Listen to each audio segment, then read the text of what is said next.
Okay, Assalamualaikum.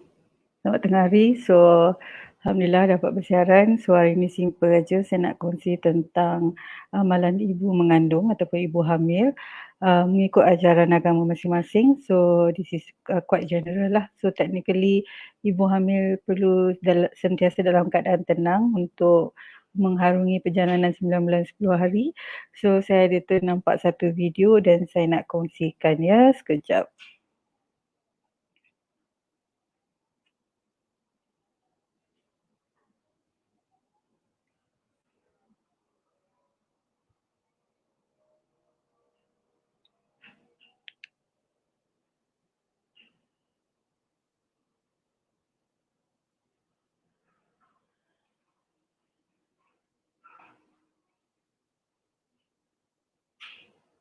Okay, so kita tengok ni.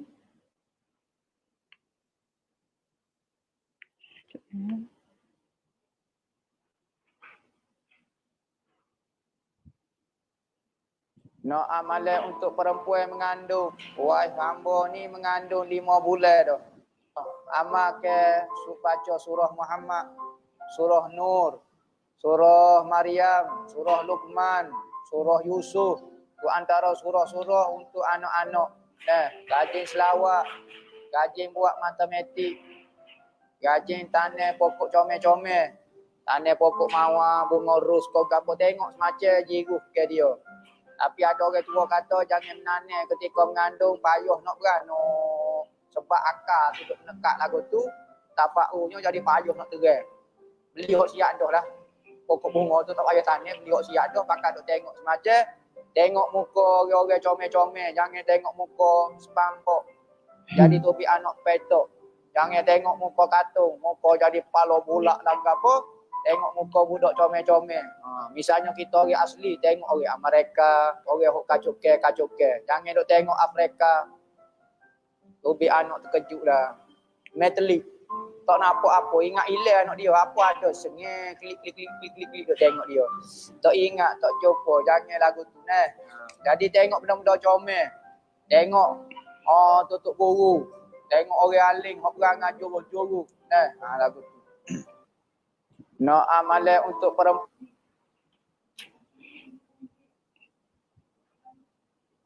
Right. So kita nak tengok ni. So ada satu artikel. 7 amalan mengandung menurut Islam. Okay. So elak stres. So ni adalah beberapa amalan yang boleh membantu ibu hamil untuk dia lebih tenang, lebih ceria, dipermudahkan segala urusan sehingga selepas bersalin dan seterusnya. Okay. So yang pertama ialah sentiasa bersyukur walaupun diuji.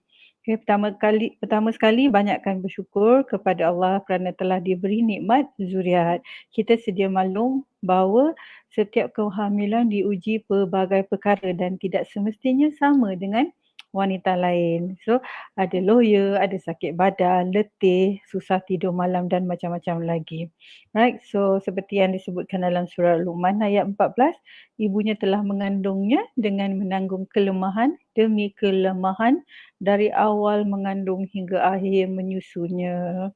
Right, so walaupun mengalami kesukaran, ingatkan diri bahawa Allah tidak pernah membebankan hamba-Nya dengan sesuatu yang tidak dapat dihadapi oleh mereka. Malah setiapnya adalah hikmah dan ada kebaikannya yang tidak kita ketahui. Jadi bersabarlah dan syukur kerana tentunya Allah mempunyai perancangan yang terbaik buat kita. Okay. So kedua ialah banyakkan membaca Al-Quran. So menjelang trimester kedua kehamilan, bayi dalam kandungan sudah pun memiliki kebolehan untuk mendengar. So menurut sebuah hadis, dalam lingkungan ini roh telah pun ditiupkan. So oleh itu pakar juga menyarankan ibu bapa untuk selalu bercakap dengan bayi. Selain bercakap, waktu kehamilan ini juga amat sesuai untuk kita perdengarkan ayat-ayat suci Al-Quran kepada bayi. Malah ini juga salah satu hadiah istimewa yang dapat kita berikan kepada bayi. Selain membaca, fahamkan juga ayat-ayatnya supaya ia dapat memberi kekuatan dan motivasi kepada kita melalui pengajaran yang terkandung di dalamnya. Okey. So apakah surah-surah yang biasalah ya, surah lazim untuk amalan ibu hamil ni seperti surah Muhammad, surah Maryam, surah Luqman, surah Yasin, surah Yusuf, okey. So itu antara surah-surah yang disarankan banyak membaca ketika hamil. Okey, ketiga ialah lazimi zikir dan doa untuk bayi dalam kandungan kerana bayi sudah ada kebolehan untuk mendengar. So di samping membaca Al-Quran digalakkan juga melazimi zikir dan doa. Jangan risau, kita boleh amalkan yang pendek-pendek dan mudah saja.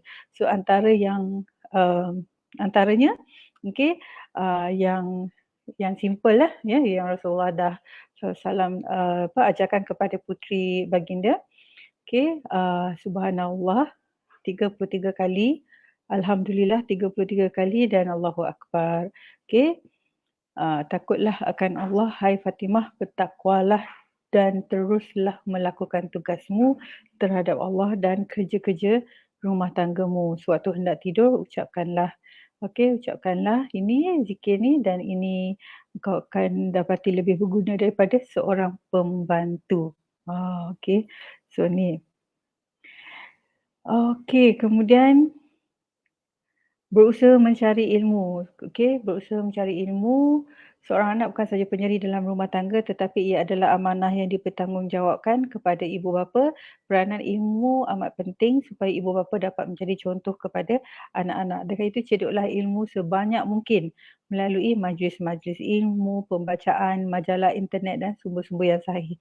So sekarang ni memang orang kata maklumat di hujung jari saja, jadi boleh cari maklumat dalam internet, boleh tengok dekat laman web yang tertentu yang memang mengkhususkan kepada memberikan ilmu kepada ibu bapa. So kadang-kadang sometimes lah kan kadang fikir ada je orang yang kata tak tahu sedangkan dia hamil, jadi kenapa boleh jadi satu situasi dia tak tahu sesuatu tu. So sebaiknya dia boleh mencari ilmu sebab ada 9 bulan 10 hari untuk mencari ilmu. Okey, solat sebagai meditasi. Dalam tempoh kehamilan kita seringkali disarankan oleh doktor supaya rajin bersenam dan kekal aktif. Bagi yang cenderung stres dengan kerja, meditasi atau senaman pernafasan turut dianjurkan. Sebenarnya solat adalah gabungan kedua-dua senaman dan juga meditasi. Ia adalah cara terbaik untuk kita melakukan pergerakan di samping meluahkan 1000 rasa keresahan kepada Yang Maha Agung. Wow, okey. So dalam sesi senaman lantai yang dipopularkan oleh orang barat sekalipun, posisi sujud sering diguna pakai kerana dipercayai dapat membantu ibu-ibu agar mudah bersalin. Okey. So yang keenam ialah pilih makanan yang berkualiti. Islam adalah agama yang menyeluruh. Selain ibadat-ibadat khusus, kita turut diajarkan cara hidup yang seimbang. Antaranya adalah melalui cara pemakanan yang sederhana dan tidak berlebih-lebihan. Okey. So antaranya buah-buahan seperti susu, madu, delima, buah tin, buah kurma, disebutkan dalam Al-Quran dan hadis dan ini adalah makanan yang tergolong dalam kategori superfood yang tinggi khasiatnya. So I pernah sentuh benda ni tentang superfood. So ibu-ibu yang hamil boleh fokus untuk ambil banyak superfood. Dan tidak terlalu menghebahkannya di media sosial.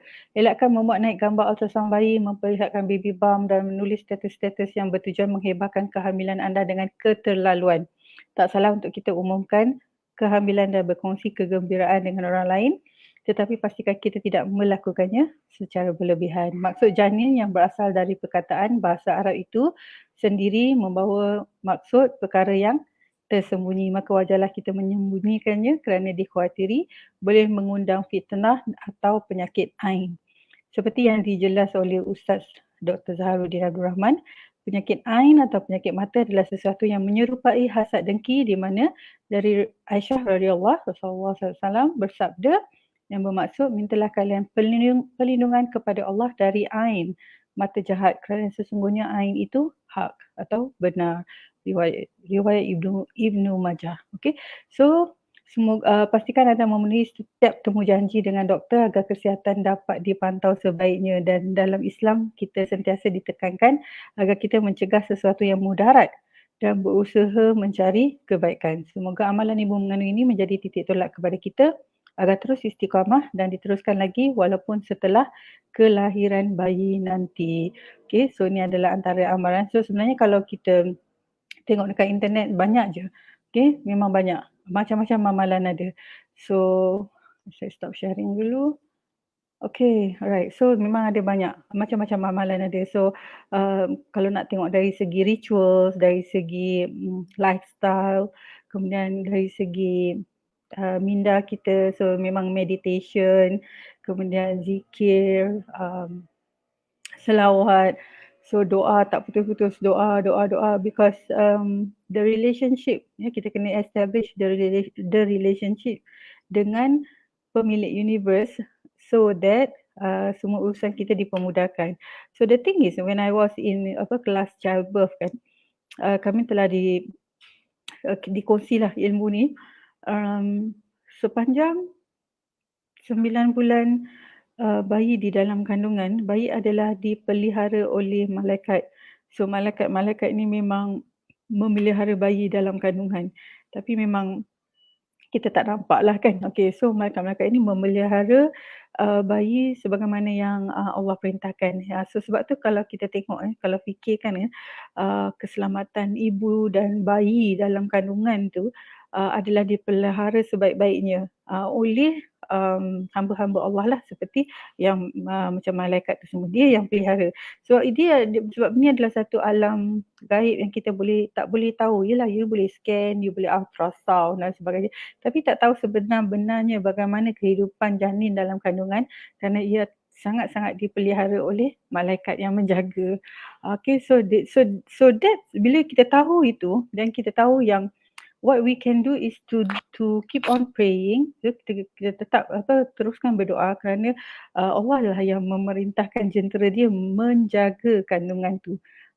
Okay, so tu dalam silibus dalam kelas childbirth diberitahu. Jadi Allah yang memerintahkan malaikat untuk menjaga bayi dalam kandungan. So apa ibu kena buat ialah ibu kena berdoa terus. Berdoa secara langsung kepada Allah untuk menjaga ibu dan juga kandungan bayi dalam kandungan tu. Okay, so the relationship the relationship between the mother and the creator tu kena sangat jelas, sebab kebergantungan kita hanya pada dia, sebab kita tak nampak tahu sebenarnya. You can see the baby dalam ultrasound dan sebagainya, tapi you tak boleh nampak betul-betul exactly the progress. Bagaimana bayi ini memang betul-betul duduk dalam alam rahim. Dia adalah satu alam yang tersendiri sebelum dia dilahirkan. Okay, so apa yang terjadi ialah Allah pelihara dia melalui memerintahkan malaikat untuk menjaga. Right, so what we can do is to keep on praying, keep on citing doa, minta dengan Allah dipermudahkan semua urusan. Itu je, okay, sebab memang kebergantungan kita kepada dia.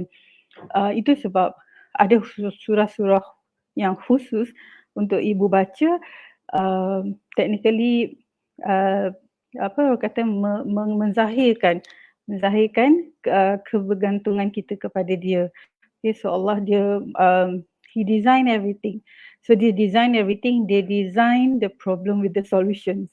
Okay, so itulah nak bagi tahu, because the journey tu kita nampak simple because you nampak perut you semakin membesar, but the thing is di dalam tu kita tak tahu how is the blood transfused to the baby, bagaimana makanan diberikan kepada bayi dalam tu, apa yang bayi main, apa yang bayi makan, apa yang bayi zikir, everything is taken care of. So untuk seorang ibu dia hanya perlu teruskan berdoa dan mengekalkan, kalau boleh mengekalkan amalan-amalan yang baik. Okay, so macam tadilah Ustaz tu cakap kan, buat matematik ialah kita kita berzikir, kita berzikir, kita solat, kita doa. Kemudian ada amalan-amalan lifestyle juga. Okay, seperti meditation, bernafas, solat, and then tadi dia kata bercucuk tanam. So technically menyiram pokok, sebab you menyatakan, menzahirkan hasrat untuk melihat pokok itu kekal subur dan cantik dan berkembang. And then buat matematik. So ada orang cakap buat dengar muzik. Dengar muzik samalah macam kalau kita zikir, kita buat alunan-alunan bunyian zikir kan, zikir dan sebagainya. So buat matematik, dengar muzik, Dan some people they draw, sebab dia expandkan creativity dia and all that. We do a lot of readings, membaca banyak benda yang kita boleh baca dari segi parenting, keagamaan dan sebagainya. Kemudian jangan lupa senaman, macam cakap tadi, senaman dan tengok wajah-wajah yang cantik. Sebab memang dulu kan masa saya sekolah, masa saya kat office, kita suka letak gambar bayi tau. Kan kita letak gambar bayi, nanti kita ingat kalau kita hamil, kita nak anak, kita comel macam bayi-bayi tu. So technically dia memberi semangat kepada kita. Okay, so itu yang Ustaz tadi cakap. So cuba tengok gambar-gambar bayi, gambar-gambar orang yang positif, gambar-gambar orang yang tenang, orang-orang yang alim dan insan-insan yang baik. Sebab kita nak benda ni mempengaruhi janin kita. Okay, sebab apa yang kita fikirkan tu ialah apa yang kita inginkan dan Allah mengikut sangkaan hamba-Nya. So itu aja kongsinya tentang amalan ibu hamil. Sebenarnya banyak lagi, boleh je Google. Okay, so before I end the session, so saya nak kongsi first and foremost is about vaccine. So I did share a bit about vaccine, tapi mungkin kadar wanita hamil masih rendah yang mendapatkan vaksin. Okay, so yang tu insyaAllah kita ikhtiar saja. Okay, then okay, I nak kongsi tentang kursus terapis berpantang secara percuma yang kita akan langsungkan secara atas talian. So jika sesiapa yang berminat boleh dapatkan maklumat dengan tim saya. Okay, boleh masuk ke website. Dan kursus ini adalah percuma kerana ia adalah program tajaan kerajaan. So jangan lupa dapatkan maklumat. Okey, siapa yang sesuai buat benda ni ialah mereka yang ingin menceburi bidang terapis postnatal secara full time dan part time. Sebab ramai orang yang berminat tapi dia tengok kejayaan ni dari segi luaran. So kita akan dedahkan bagaimana membina profession ini sehingga menjadi satu perniagaan walaupun dia bersifat tak besar. Okay, so bagaimana nak bina perniagaan melalui bidang ini, jadi kita akan buka kursus terapis berpantang secara percuma, tempat sangat terhad. So kita akan mulakan insyaAllah hujung bulan ni. Tapi semua kelas adalah atas talian. So don't forget to register. So mereka yang nak tukar career, mereka yang baru dilepaskan majikan, contohnya baru diberhentikan kerja dan masih mencari arah, so why not give a chance for you to learn something new. This is a skill that you can bring forward to be an entrepreneur. Right, so itu saja dari saya. Thank you so much for watching. Take care. InsyaAllah kita jumpa lagi. Assalamualaikum warahmatullahi wabarakatuh.